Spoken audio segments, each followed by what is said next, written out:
Bonjour et bienvenue sur The Nomadic Lifestyle. Moi, c'est Sarah, une nomade dans l'âme qui vit et voyage autour du monde depuis plus de 10 ans. Sur ce podcast, je te parlerai donc de voyage, de backpacking, d'expatriation, de style de vie nomade, de randonnée, bref, de tout ce qui a trait à la vie en vadrouille à explorer notre merveilleuse planète. Tu y trouveras des conseils d'organisation et de préparation de voyage et de randonnée, de matériel, de sécurité, des trucs pour ne pas trop dépenser et beaucoup plus encore. Mon objectif est de te donner le plus de ressources possible pour t'aider à réaliser tes rêves les plus fous d'aventure. Avant de commencer cet épisode, n'oublie pas de t'abonner au podcast sur ta plateforme préférée pour être averti quand un nouvel épisode est disponible. Bonne écoute! Bonjour et bienvenue sur ce nouvel épisode du podcast The Nomadic Lifestyle. Aujourd'hui, on va parler d'un sujet qui, je pense, est très important parce qu'il empêche la plupart des gens de réaliser leurs rêves, de suivre leur cœur, et c'est-à-dire les peurs. Donc, on va parler des peurs, évidemment, de comment et pourquoi elles nous empêchent de sortir de notre zone de confort, d'aller vers ce qu'on veut vraiment faire.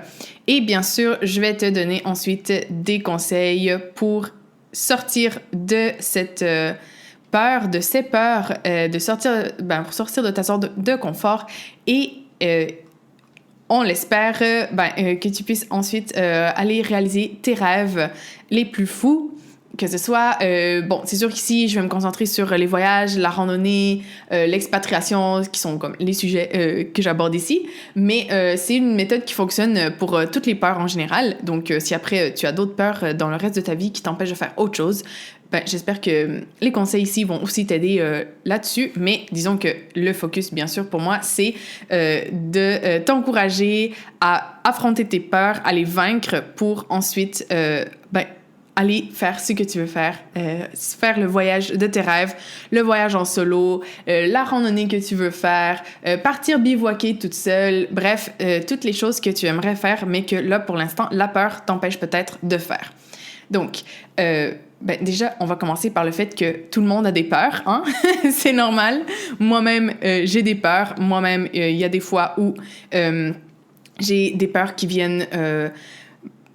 je dirais me hanter, c'est le seul mot qui me vient, mais bon, c'est un peu fort, ça me semble. Mais bon, des peurs qui ressurgissent, qui me font douter de si c'est là une bonne idée de partir vers une nouvelle aventure ou des choses comme ça. Donc voilà, c'est tout à fait normal, hein. Ici, on n'est pas pour je vais juger personne d'avoir des peurs parce que tout le monde a des peurs, c'est normal. On va même voir que les peurs sont nécessaires dans certains cas. Mais voilà, donc c'est normal, tout le monde a des peurs. Je veux juste qu'on commence par ça. Et donc, vu que tout le monde a des peurs, je t'invite aussi à partager cet épisode si au final, tu trouves qu'il t'a aidé de le partager avec d'autres personnes qui ont aussi des peurs qui les empêchent de faire... de réaliser leurs rêves, de faire partir à l'aventure. Comme ça, ça va aider ces personnes-là et ça va aussi aider le podcast à se faire connaître. Donc, c'est win-win pour tout le monde. Voilà, donc, commençons déjà avec le contenu de l'épisode. Donc, comme je te disais, c'est normal d'avoir des peurs et des doutes quand on décide de sortir de notre zone de confort, quand on décide de faire quelque chose qui est différent de ce qu'on fait d'habitude, qui est pas dans nos habitudes, qui fait pas partie de notre quotidien, quelque chose de complètement différent. C'est tout à fait normal d'avoir peur et de douter. Hein? Ça arrive à tout le monde. Comme je le disais, moi la première, c'est à chaque fois que je décide de partir sur une nouvelle aventure, une fois le genre de rush d'enthousiasme et de positivité et de joie passé, eh bien là, il y a toujours un rush de peur, de doute qui est en mode « Non, mais est-ce que c'est vraiment une bonne idée de partir faire ça? Est-ce que c'est dangereux? Il pourrait m'arriver plein d'affaires. » Et là, voilà, le cerveau se met à travailler et on tombe dans une zone de peur. Donc, je vais t'expliquer toutes les étapes dans quelques minutes, mais voilà, c'est tout à fait normal d'avoir peur et de douter quand on décide de faire quelque chose de différent, de un peu foufou. Et voilà, c'est normal parce que, en fait, les peurs sont là pour nous protéger, pour nous garder en vie, pour nous prévenir de danger. Le problème, c'est que aujourd'hui, souvent, quand on décide de prendre ce genre de décision-là, les peurs qui nous viennent sont pas fondées sur des dangers réels. Dans le sens que si on est en plein milieu de la forêt, la nuit tombe, on est perdu, on a presque plus d'eau, on a presque plus de nourriture, eh bien, c'est normal que là, on ait peur de peut-être mourir parce qu'on n'est pas dans les meilleures conditions pour survivre et tout. Et là, c'est normal d'avoir peur. Et les peurs sont là pour nous indiquer justement qu'il y a un danger imminent et réel. Par contre, dans notre vie maintenant quotidienne, ça c'est les peurs, elles nous serviraient quand on était dans la nature, sans aucune technologie, sans aucune des avancées qu'on a aujourd'hui. Aujourd'hui, par contre, on n'est plus vraiment dans un environnement dangereux la plupart du temps.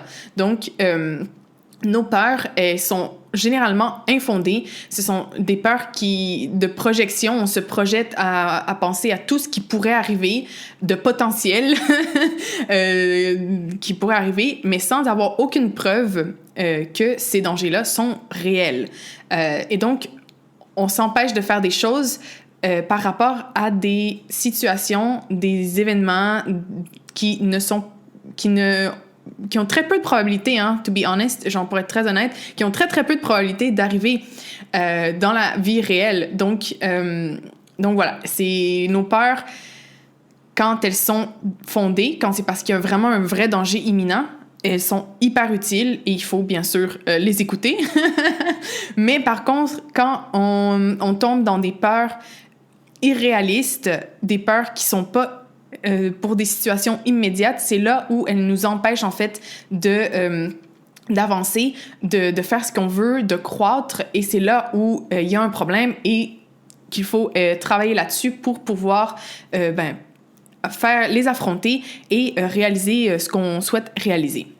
Donc, quand on décide de sortir de sa zone de confort, quand on décide on prend une décision qui est, c'est ça, qui nous fait sortir de ce qu'on connaît, de notre zone connue, il y a 4 étapes, en fait, par lesquelles on passe et qui,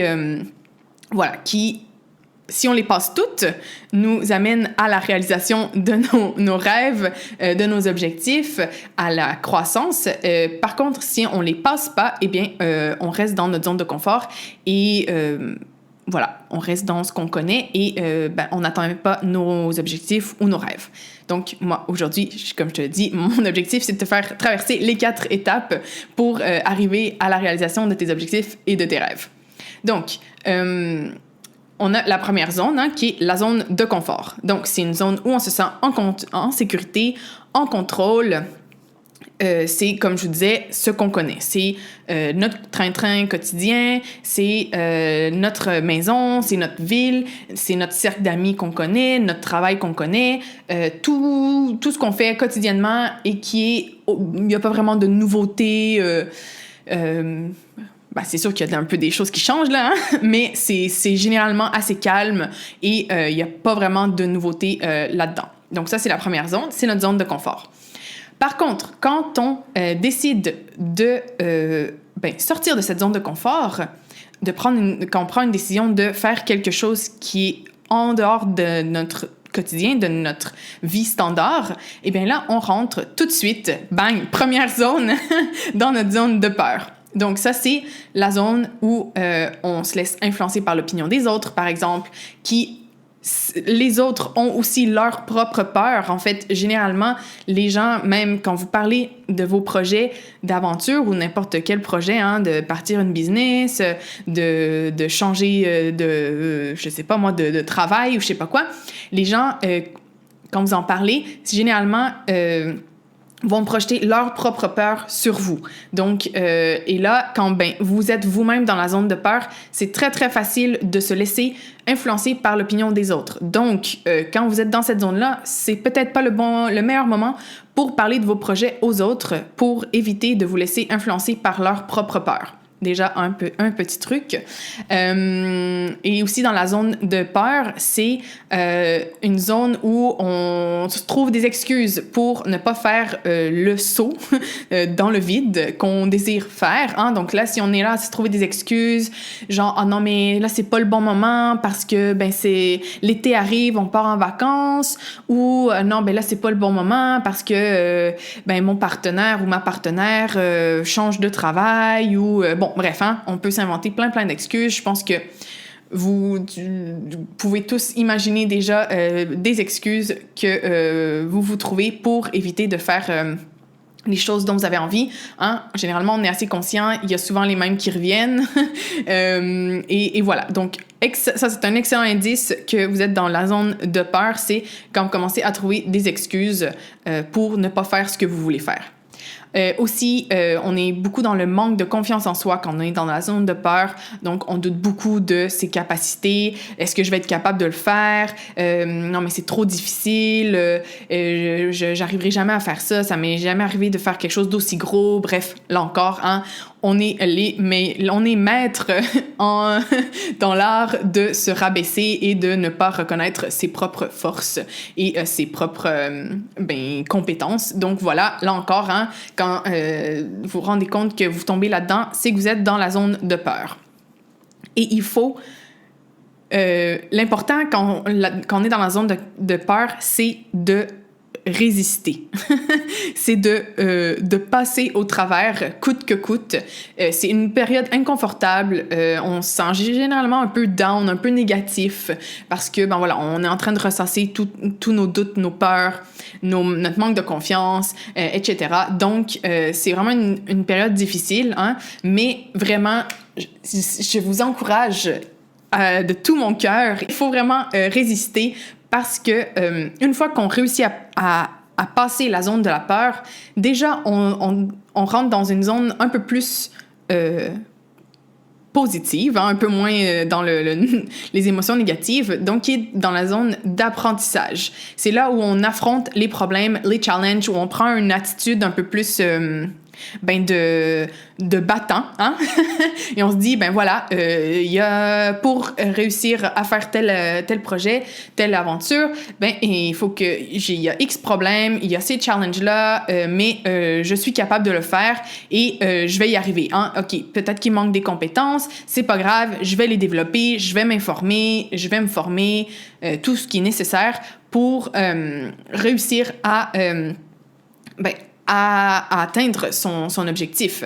Donc, voilà, ça, c'est vraiment une zone qui permet aussi d'étendre sa zone de confort. Hein, quand on rentre dans la zone d'apprentissage, déjà, notre zone de confort commence à augmenter et on se sent un peu plus en confiance, le plus qu'on prend confiance en soi, qu'on apprend, qu'on surmonte les problèmes, les challenges qu'on rencontre sur le chemin vers l'atteinte de notre objectif, eh bien, on étend notre zone de confort petit à petit et finalement, on entre dans la zone de croissance. Donc, une fois qu'on a fait les apprentissages nécessaires et tout, après tous les efforts qu'on a mis pour affronter nos peurs, les surmonter, on réussit finalement à atteindre nos objectifs, à réaliser nos rêves, à nous épanouir, à croître. Donc ça, c'est vraiment... une fois qu'on a atteint notre objectif, c'est genre le « Wouf! Je suis arrivée! » hein, c'est la joie et tout.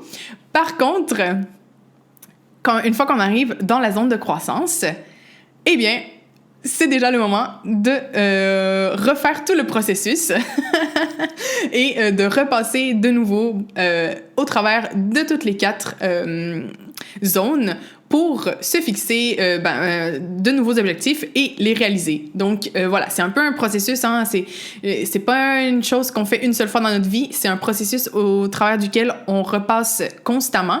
Bien sûr, si on a envie de sortir de notre zone de confort, tout ce que je t'explique là, c'est vraiment si tu as envie, toi, de sortir de ta zone de confort, de te lancer des défis, de te lancer des objectifs, de réaliser tes rêves. C'est tout à fait correct de rester dans ta zone de confort si tu n'as pas envie d'en sortir, si tu n'as pas envie de te challenger et de sortir de ta zone de confort. Des fois, on a des moments dans notre vie où on n'a pas envie, c'est tout à fait correct de sortir de notre zone de confort. Par contre, là, ce que je te raconte, c'est bien sûr quand on a envie de sortir de ta zone de confort, eh bien, il faut passer au travers des 4 étapes. Et si on s'arrête à la zone de peur, le problème, c'est que quand on s'arrête à la zone de peur, eh bien, on retourne automatiquement à notre zone de confort et donc, on n'a pas cette étape d'apprentissage et de croissance qui viennent après. Donc, on retourne dans notre zone de confort et on reste un peu dans le status quo. Notre vie ne change pas. Donc, moi, c'est vraiment ce que je viens de te décrire là, c'est une fois que tu as décidé que tu veux, par exemple, partir pour ton premier voyage solo, partir pour ton premier bivouac en solo ou accompagné, hein, je dis tout le temps solo, mais si tu veux y aller avec quelqu'un, c'est parfait aussi. Mais disons que généralement, quand tu veux partir solo, ben là, les peurs sont encore plus nombreuses que partir accompagné, donc c'est pour ça que je donne cet exemple-là. Donc, voilà, un petit peu pour comment surmonter les peurs. Ben, pas vraiment comment, je t'ai pas encore donné de conseils pratiques, mais un peu le processus au travers duquel tu vas passer assurément.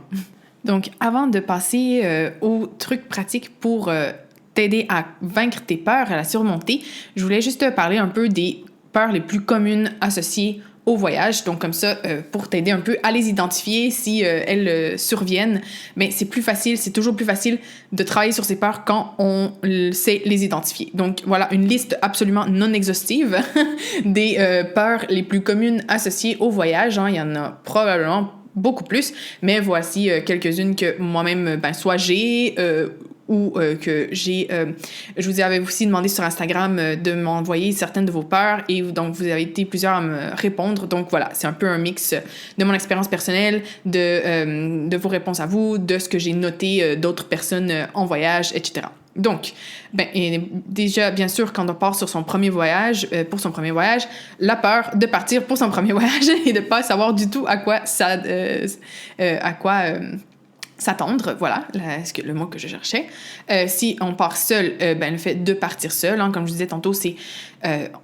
ça ajoute, disons, un élément en plus et c'est tout à fait normal d'avoir peur de partir seul. Par contre, voilà, c'est possible de surmonter cette peur-là et de le faire absolument sans problème. La peur de l'inconnu, des imprévus, ça, je pense que c'est normal. Je pense que tout le monde a un peu peur de ça, mais justement, c'est inconnu et c'est imprévu. Donc, c'est par définition quelque chose qu'on ne peut pas identifier, qui est pas tangible. Donc, il faut pas qu'on laisse ça nous empêcher de partir parce qu'on partira jamais, on fera jamais rien en fait si on laisse notre peur de l'inconnu, des imprévus nous arrêter parce que tout est inconnu, tout est imprévu. À partir de la seconde après celle-ci, tout est inconnu et tout est imprévu. Donc, on peut pas se laisser guider par cette peur-là dans la vie parce que sinon, on fera jamais rien. La peur de manquer d'argent, ça, c'est normal. C'est difficile de prévoir exactement toutes les dépenses qui vont arriver et tout. Pour ça, c'est toujours important de faire un budget. D'ailleurs, je prépare une ressource là-dessus, donc stay tuned. Elle devrait arriver dans pas trop longtemps. Mais voilà, c'est important de faire un budget, d'adapter son voyage à son budget et non son budget au voyage, si ça fait du sens. Donc, vraiment, de partir pour un voyage que tu peux te permettre et toujours, bien sûr, prévoir plus d'argent que ce que tu penses que tu vas avoir besoin parce que c'est généralement, tu vas en avoir besoin. La peur de manquer de temps, de pas avoir le temps de tout faire. Il y a beaucoup de FOMO, hein, la fear of missing out, la peur de rater des choses en français, je dirais que c'est la traduction, qui est une peur hyper commune, surtout avec les réseaux sociaux et l'impression là, qu'aujourd'hui, il faut cocher des cases, des checklists de choses à faire pour avoir entre guillemets, réussi son voyage ou fait un beau voyage parce que si on n'a pas été à tel endroit, on n'a pas fait telle chose, eh bien, on n'a pas vraiment été là-bas. Non, mais ça, c'est complètement... voilà, moi, je suis complètement contre cette vision et cette façon de voyager, donc ce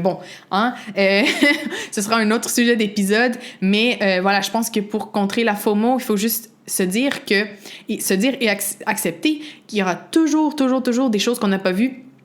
Il y a tellement de choses à voir dans le monde, c'est sûr qu'on va rater des choses. Puis en plus, surtout encore plus important, on voyage pour soi-même, on voyage pas pour des checklists ou pour l'opinion des autres. Donc, c'est vraiment important, si on a cette FOMO, de toujours se dire ça, voilà, c'est mon voyage, je fais ce que moi je veux, et il va toujours avoir des choses que tu n'auras pas vues. C'est sûr. Moi, il y a des villes dans lesquelles j'ai vécu pendant 6 mois, 1 an, et que je n'ai pas vu, même en ayant vécu autant de temps. Donc, c'est normal. Et en tout cas, moi, un truc qui m'aide aussi pour contrer la FOMO, je te le donne tout de suite, c'est de toujours laisser quelque chose d'important à faire dans une ville ou dans les endroits que tu visites. Comme ça, t'es obligé d'y retourner. Bon, je sais pas si il y a beaucoup de gens qui vont appliquer ce conseil, mais moi, ça fonctionne. Par exemple, la première fois que j'avais été à Barcelone, j'avais passé 2 semaines à Barcelone quand même, et je n'avais pas été à la Sagrada Familia, qui est genre le monument de Barcelone, et je viens d'y aller là il y a 1 mois, 8 ans plus tard, avec ma mère. Donc voilà, j'avais laissé la Sagrada Familia et là j'y suis retournée, je l'ai fait. Donc voilà, ça c'est toujours possible. Après peut-être qu'on n'y retournera pas, mais c'est it's life. Voilà, c'est juste pour illustrer le fait que il y a toujours des choses qu'on ne sera pas capable de voir, donc il ne faut pas que ça non plus, ça t'empêche de partir en voyage ou de pas apprécier ton voyage. Ensuite, la peur de pas réussir à se faire comprendre, surtout quand on va dans un pays où la langue qui est parlée n'est pas une langue qu'on parle. Honnêtement, on arrive toujours à se faire comprendre où qu'on soit, donc vraiment, il faut vraiment pas se faire de problème là-dessus. Des catastrophes naturelles, ça encore, c'est tellement imprévisible et il pourrait arriver une catastrophe naturelle même chez vous, donc voilà, ça non plus, on peut pas s'empêcher de partir. Après, bien sûr, on va pas dans la saison des ouragans à Cuba, dans le sens que si on sait qu'il y a des périodes qui sont propices à certains types de catastrophes naturelles, mieux vaut éviter d'y aller. Mais en général, le reste du temps, si c'est une période où, en théorie, il n'y a pas de catastrophe naturelle, ça peut pas, faut pas qu'on s'empêche de partir pour ça. Il y a beaucoup de gens qui ont peur de la logistique, des démarches administratives. Ça, je vais vous donner un truc plus tard, là, dans quelques minutes. Mais en gros, il faut juste y aller petit à petit et pas voir ça comme une grosse montagne, mais voilà, faire les étapes qu'il faut faire petit à petit et tout, c'est surmontable. Et je te dis ça alors que j'ai immigré dans 4 pays différents et fait des tonnes de démarches administratives dans ma vie et je déteste personnellement les démarches administratives. Donc, il faut vraiment pas que ce soit quelque chose qui t'empêche de faire un voyage, de t'expatrier ou quoi que ce soit. La peur de l'inconfort. Alors, je ne vais pas te mentir, le voyage, c'est l'inconfort. c'est presque la définition du voyage. Il faut accepter qu'on va avoir un peu d'inconfort. Ça fait partie du voyage, de l'expérience. Et voilà, quand tu retournes chez toi, eh bien là, tu as ton confort. Accepte que pendant une période de temps, tu vas pas avoir le même confort. Moi, je trouve que ça rend aussi très humble, en fait, le voyage. Et ce manque de confort, ça nous fait apprécier beaucoup plus ce qu'on a à la maison quand on y revient. La peur de tomber malade, là encore, c'est une possibilité quand on voyage, mais c'est aussi une possibilité à la maison. Donc, à part prendre les précautions normales de bien se laver les mains, éviter de boire de l'eau si elle n'est pas potable, les aliments cuits, etc., c'est impossible de prévoir si on va être malade ou pas. Donc, voilà, même chose. On peut pas laisser ça nous empêcher de partir. La peur de se perdre, là encore, ça va probablement arriver une fois au moins de se perdre. Généralement, on réussit à se retrouver. Il y a presque tout le temps des gens qui peuvent nous aider à retrouver notre chemin. Voilà. Et ensuite, la peur de se faire voler, là encore, ça peut arriver, mais ça peut arriver aussi chez soi. Donc, voilà. Je pense que tu comprends, la plupart des peurs, en fait, qu'on a déjà, elles peuvent nous arriver à la maison, dans notre zone de confort.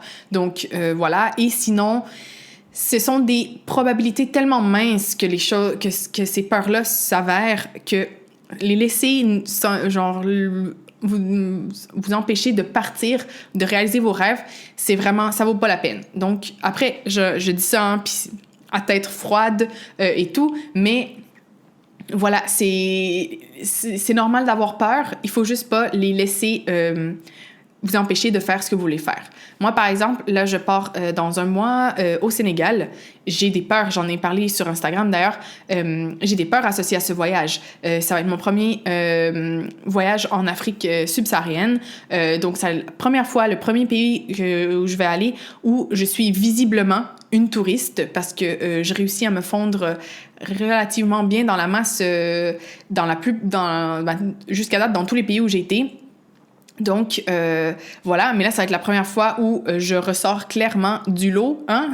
Donc, j'ai un peu peur d'être, ciblée, hein, comme touriste, à cause de ma couleur de peau, hein, et du fait que je ressors de la masse. C'est aussi... ça devait aussi être mon seul gros voyage de l'année, hein, et je sais que le Sénégal, même si c'est en Afrique, hein, on peut penser que c'est pas cher voyager en Afrique, mais en fait, vu que l'Afrique a moins une industrie du tourisme développée, il y a moins d'offres. En fait, c'est relativement cher de voyager en Afrique, surtout pour ce qui est de l'hébergement. Donc, ben là, une peur qui a kick in, c'est que là, maintenant que j'ai aussi un voyage à long terme, sans date de retour prévue pour l'Asie, j'ai eu ma peur du manque qui revient périodiquement. Non, mais là, Sarah, ça va gruger notre budget, et voilà, tu sais. Mais bon, l'argent, ça va et ça vient. Donc, voilà, quand la peur remonte, c'est ce que j'essaie de me dire, voilà, c'est pas grave. Je partirai, j'adapterai mon voyage en Asie au budget que j'aurai et pas l'inverse. Donc, voilà. Et au pire, je travaillerai si j'en ai besoin. Donc, voilà, hein, un peu juste un exemple des peurs. Moi aussi, j'ai peur. Elles remontent périodiquement. Et il faut juste apprendre à vivre avec ses peurs et à ne pas les laisser prendre le dessus. Donc, sur ce, voilà, je vais te parler maintenant des trucs. Bon, je t'en ai déjà donné quelques-uns hein, tout au long de l'épisode, mais là, ça va être vraiment la section trucs pour affronter ces peurs et éviter qu'elles t'empêchent de réaliser tes objectifs, tes rêves. Donc, pour moi, vraiment, la première étape, la plus importante, c'est d'identifier et reconnaître ses peurs. Comme je t'ai dit là il y a quelques minutes, si tu sais pas de quoi t'as peur, ça va être difficile de l'affronter par la suite, d'appliquer n'importe lequel des conseils que je vais te donner juste là. Donc vraiment, première chose, on identifie et on reconnaît ses peurs. Et on fait une liste complète de toutes les peurs qui nous viennent. Si sur papier, je pense que ça aide à vraiment les sortir et à les rendre plus tangible. Donc, vraiment, on essaie de les identifier le plus précisément possible. Et une chose aussi qui peut aider ensuite à affronter la peur et à même la surpasser, c'est de déterminer d'où elles viennent. Si tu es capable, parce que des fois, on peut remonter à un traumatisme quand on était jeune, par exemple, ou à une mauvaise expérience qu'on a eue, donc qui a généré la peur. Et dans ce cas-ci, je dirais même... avec raison, hein, si il y a une expérience traumatisante associée à ça, c'est normal après qu'il y ait une peur qui soit associée. Donc, si on réussit par contre à identifier le traumatisme ou la raison qui fait en sorte qu'on a cette peur-là, ça va être beaucoup plus facile de travailler sur cette peur et de soit la vivre avec, soit même la surpasser, la surmonter. On surpasse ou on surmonte ses peurs? On surmonte ses peurs, il me semble, hein? Ah, mon Dieu, c'est pas facile. Ensuite, une fois qu'on les a identifiés, il faut juste les accueillir, en fait. Il faut juste accepter qu'on a des peurs. On peut même les remercier parce que les peurs, comme je disais au début de l'épisode, servent leur rôle primordial, c'est de nous garder en vie, de nous avertir d'un danger. Donc, voilà, on peut même les remercier. Comme ça enlève un peu le négatif associé à la peur. Mais ce qui est vraiment important, c'est de ne pas s'attarder dans l'état de peur. Donc, quand on a des peurs qui viennent, qui remontent, on dit « OK, j'ai cette peur-ci. Merci peur d'être là et d'essayer de me garder en vie.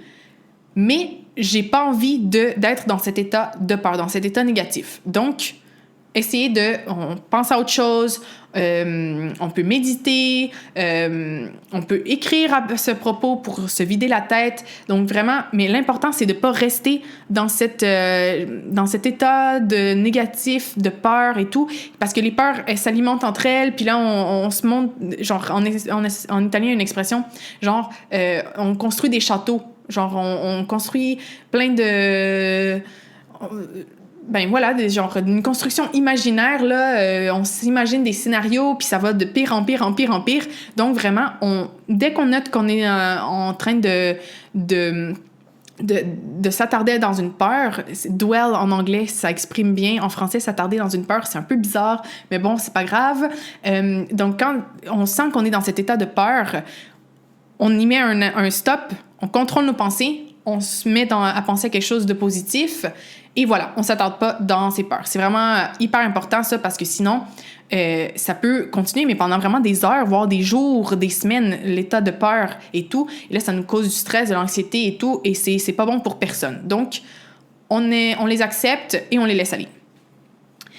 Une chose qui, moi, m'aide beaucoup quand j'ai une peur qui arrête pas de revenir et tout, et là, c'est difficile de justement dire « OK, non, peur, va-t'en », c'est d'identifier la pire chose qui puisse arriver si notre peur s'avère.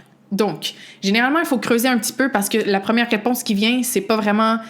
faut faire un peu toutes les étapes, là, genre, par exemple, bon, ma peur, c'est de manquer d'argent en voyage. OK, bon, mais je vais manquer d'argent. Est-ce que c'est la pire chose qui peut m'arriver? Non. Qu'est-ce qui est la pire chose qui peut m'arriver par rapport à ça? Je peux pas retourner en avion chez moi. OK, qu'est-ce que je peux faire si je peux pas retourner en avion chez moi? Probablement, je peux demander à ma mère qu'elle me prête de l'argent pour me payer mon billet d'avion. Ou un ami, ou de la famille. Au pire des pires, si on connaît personne, demander un prêt à la banque. OK, donc voilà. Et sinon, je peux me trouver un travail temporairement, si c'est possible. Tu vois, genre, on creuse le plus possible. Puis généralement, on réussit à trouver des solutions pour tout. Bon, là, c'est parce que je veux pas être ici pendant 10 minutes à creuser tout ce qui pourrait arriver. Mais généralement, on trouve toujours des solutions. La pire des choses là, qui peut arriver, c'est si la mort ou genre la banqueroute totale, genre il faut vendre votre maison, vous vous retrouvez sur la rue et tout. OK, donc là, c'est peut-être que c'est une peur raisonnable, hein? Mais sinon, si ça, c'est pas les pires choses et qu'il y a vraiment toujours des solutions pour éviter cette pire situation, eh bien, la peur, elle est pas fondée. Donc, moi, en tout cas, ça m'aide vraiment de rationaliser et de dire, quand ma peur, elle vient, je vais manquer d'argent, de me dire, je reprendrai un travail. Ça stoppe tout de suite la peur. Donc, voilà, peut-être que ça peut t'aider aussi. Ensuite, comme je disais, trouver des solutions concrètes et rationnelles pour si le pire scénario arrive. Ensuite, comme je te disais tantôt, par rapport aux démarches administratives, mais c'est par rapport à tout, quand on parle de voyage ou d'aventure, ou même de n'importe quel projet que tu as, commence par des petits pas. Donc, on n'a pas besoin de partir nécessairement pour notre premier voyage solo à 10 000 km de chez soi. On peut partir dans une ville à côté, à 1 heure en train, par exemple. C'est déjà sortir de sa zone de confort. Si vous n'êtes jamais allé nulle part toute seule, mais déjà partir à 1 heure de chez vous toute seule, c'est énorme. C'est une énorme sortie de zone de confort. Donc, on s'imagine tout le temps qu'il faut faire les trucs en grand pour sortir de notre zone de confort. Mais vraiment, on peut faire des petits pas qui vont nous amener vers le rêve qu'on veut. Par exemple, je parlais avec une follower sur Instagram cette semaine par rapport au bivouac. Partir en bivouac solo.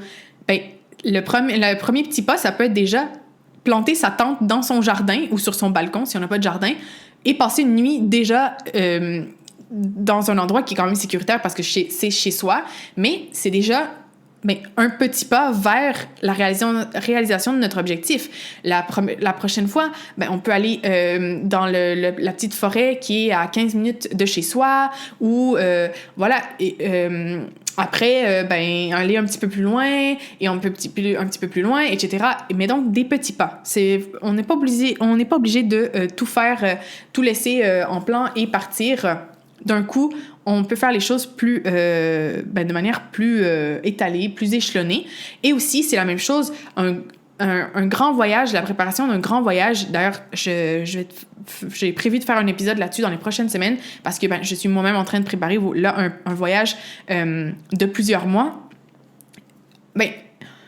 Il faut défaire le grand objectif en plus petits objectifs et en petites tâches qui sont facilement faisables. Parce que c'est sûr que si on pense planifier un voyage de 6 mois en Asie, ça a l'air insurmontable. Mais si on dit, OK, première étape, déterminer la liste de pays que je veux visiter, ça, c'est faisable. Ça prend quoi? 10 minutes? 15 minutes? Bon, déjà, on a fait une étape. Ensuite, vérifier les conditions d'entrée et de sortie pour chacun de ces pays. Ça aussi, peut-être une demi-heure pour vérifier chaque pays. Qu'est-ce que j'ai besoin? Est-ce que j'ai besoin d'un visa? Combien ça coûte? Comment je peux l'obtenir? Etc. Et petit à petit, comme ça, en découpant en petites étapes, on arrive à planifier un voyage de 6 mois sans trop de difficultés. Mais c'est sûr que de prime abord, un voyage de 6 mois en Asie, ça a l'air hyper complexe. Puis là, nos peurs, elles rentrent. Puis là, on va pas réussir à faire ça. C'est beaucoup trop gros. Ça va prendre beaucoup de temps à faire, blablabla. Et là, ça nous empêche d'agir. Puis on reste bloqué. Puis on fait pas notre voyage de 6 mois en Asie qu'on rêvait de faire. Et donc, alors que il y a cette solution très, très simple pour arriver à réaliser son objectif. Je parlais aussi des excuses tantôt. Donc, quand on est dans notre zone de peur, identifier les excuses qu'on a. Et là encore, un peu comme avec le fait de la pire situation, identifier les excuses. Est-ce qu'elles sont justifiées pour de vrai? Est-ce que, par exemple, le fait que ton ou ta partenaire vienne juste de changer de travail, c'est vraiment quelque chose qui t'empêche, toi, de partir 3 semaines faire la longue randonnée que tu rêves de faire. Non. En tout cas, en théorie, non. Après, je connais pas ta situation, hein, mais vraiment, est-ce que c'est vraiment vrai que cette excuse que tu te donnes est vraiment un truc qui t'empêche de partir, ou c'est une excuse que tu te donnes pour rester dans ta zone de confort, hein? Tu te la donnes évidemment inconsciemment, hein? Mais que inconsciemment, tu te donnes cette excuse pour éviter de sortir de ta zone de confort. Donc, identifie là encore toutes les excuses et vérifie si elles sont fondées ou pas. Finalement, un dernier conseil que j'ai pour toi, c'est d'accepter d'emblée, de prime abord, là, quand tu commences à penser à ton projet, accepter que tu puisses échouer, que ça se pourrait que tu ne réussisses pas à atteindre ton objectif, à réaliser ton rêve, et que c'est OK. Il faut vraiment que tu sois conscient de ça, que ça se pourrait que ton rêve, là, qui était de partir faire le Camino, par exemple, qu'après 1 semaine, 2 semaines, tu te blesses et que tu doives retourner chez toi. Et quand tu sors de ta zone de confort, quand tu pars surtout en voyage, il y a beaucoup d'imprévus, il y a plein de choses qui peuvent se passer. Et donc, il faut juste que tu sois conscient de ça et que tu l'acceptes dès le début. Parce que c'est sûr que tu vas avoir plein de peurs qui vont te dire « Non, mais t'es pas capable de faire ça. Non, mais c'est trop difficile. Non, mais il pourrait arriver plein d'affaires, là, une catastrophe naturelle, comme on disait. Tu pourrais tomber malade, blablabla. » Mais pour justement mettre un stop à ces peurs-là, accepte dès le début que tout ça pourrait se passer. Parce que ça pourrait se passer. Je vais pas te mentir, là, les peurs, elles sont pas complètement infondées. C'est toutes des choses qui pourraient arriver. Par contre, la probabilité qu'elles arrivent sont tellement minces que moi, ce que je te dis, c'est t'empêcher de partir pour ça. Ça n'a pas de sens. Mais accepte que ça pourrait se passer et que ça se pourrait que tu réussisses pas à accomplir ton objectif ou ton rêve de partir. Mais c'est pas grave, parce que c'est sûr que tout ça, tout le processus que tu vas avoir fait, ça va t'avoir permis d'apprendre quelque chose, de grandir, d'étendre déjà ta zone de confort. Donc, la prochaine fois, ça va être beaucoup plus facile de partir et tout. Donc, vraiment, pour éviter plein de ces peurs-là, accepte juste que c'est possible qu'elles se réalisent, c'est possible que pour une raison X ou Y, tu ne réussisses pas à atteindre ton objectif de partir, mais c'est pas grave. Parce que il y aura toujours d'autres aventures, puis tu vas quand même avoir appris des choses. Donc, voilà. En gros, la grosse conclusion de tout ça, c'est, honnêtement, si la mort ou la banqueroute, c'est pas les pires choses qui puissent arriver dans ton idée là, qui te fait sortir de ta zone de confort, eh bien, fonce. Genre, arrête de penser, arrête de trouver des excuses, arrête d'écouter tes peurs et fonce. Fais-le. Décide que tu vas le faire et fais-le. Parce que dans 99,99999% des cas, les expériences qui nous font le plus peur, ce sont exactement les expériences dont on a besoin et dont on a envie de faire. Et c'est vraiment les expériences qui vont nous permettre aussi de grandir et d'évoluer le plus. Moi, à chaque fois que j'ai décidé de faire quelque chose et puis que j'avais plein de peurs qui revenaient, qui me faisaient douter, je me trouvais plein d'excuses et tout, quand j'ai décidé, non mais je le fais quand même, ça a été les meilleures expériences de ma vie. Et je te jure, à 100%. C'est toujours comme ça. J'ai échoué plein de fois. Il y a plein de fois où j'ai décidé de sortir de ma zone de confort et finalement, j'ai pas eu le résultat que je désirais, mais j'ai eu d'autres résultats. J'ai appris plein de choses. Ça m'a permis de grandir. Ça m'a permis de faire d'autres expériences que je pensais même pas faire. Donc, vraiment, si tu as envie de partir, si tu as envie de faire quelque chose, fais-le. Fais-le, go! Donc voilà, j'ai pas grand-chose d'autre à te dire. Je pense que c'était... en tout cas, j'espère que c'était assez clair. Ne laisse pas tes peurs t'empêcher de faire ce que tu veux faire. Voilà. Donc, pour résumer un peu ce que je t'ai dit dans l'épisode, hein, c'est normal d'avoir des peurs quand tu veux sortir de ta zone de confort. Une sortie de zone de confort, ça va te faire passer par 4 étapes. Hein, ta zone de confort, la zone de peur, la zone d'apprentissage et ensuite la zone de croissance. Il y a plein de peurs qui sont associées au voyage voilà, tu vas en avoir plusieurs, c'est sûr, à chaque fois que tu vas décider de faire une nouvelle aventure. Ces peurs-là vont remonter. Essaie de les identifier pour pouvoir les surmonter par la suite avec les différents trucs que je t'ai donnés dans l'épisode et d'autres, hein, comme je ne t'ai pas non plus donné une liste exhaustive de tous les trucs possibles pour surmonter tes peurs, mais je t'ai partagé en tout cas celles qui fonctionnent le mieux pour moi et que aussi pour d'autres personnes que j'ai vues. Hein? Et donc, voilà, je te laisse là-dessus. Je te souhaite vraiment de réaliser tous tes objectifs, tous tes rêves, parce que, voilà, tu as juste une vie, il faut la vivre à fond. Donc, vas-y, go.